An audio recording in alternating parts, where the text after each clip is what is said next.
41 mètres carrés de moins. Viennent ensuite Saint-Étienne, Le Havre et Toulon. Et puis à propos d'immobilier, les règles changent en matière d'isolation. La chasse aux passoires thermiques est lancée.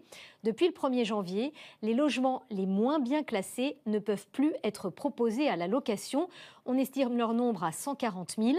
Dans les années à venir, cette interdiction sera encore élargie. Les explications d'Emmanuel Michel et Laurie Desorgues.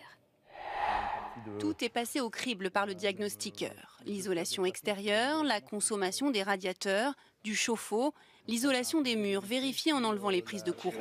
On a bien constaté qu'il y a eu un isolant de posé. Donc là, on fait la photo pour bien prouver qu'on a démonté la prise. Et là, on va essayer de déterminer l'épaisseur si on peut. Donc ça veut dire qu'il y a à peu près 10 cm. 10 cm d'isolant dans ce mur.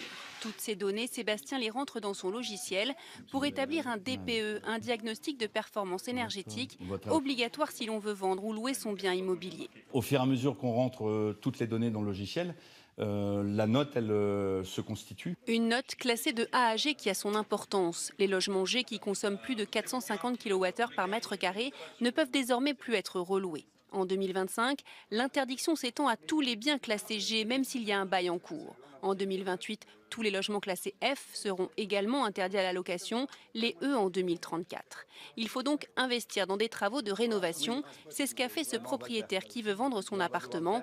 Il reçoit avec soulagement le verdict du diagnostiqueur. On se retrouve avec un classement énergétique en D à 239 kWh par an, au lieu des 258 kWh avec un classement en E. C'est une très bonne nouvelle, je suis satisfait. Au moins, les travaux qu'on avait entrepris sont révélés payants et donc je suis très satisfait. Mais faire des travaux coûte entre 30 et 50 000 euros en moyenne. C'est très cher malgré les aides de l'État. Donc aujourd'hui, l'aide phare du gouvernement MaPrimeRénov' n'est pas suffisante. Un rapport de la Cour des comptes a pointé cette insuffisance. 2500 logements sont sortis du statut de passoire thermique en 2021 sur un objectif de 50 000. Donc on est très loin du compte. L'objectif est même d'ici 2025 de rénover 140 000 logements. C'est le nombre d'habitations classées G mises en location par des particuliers.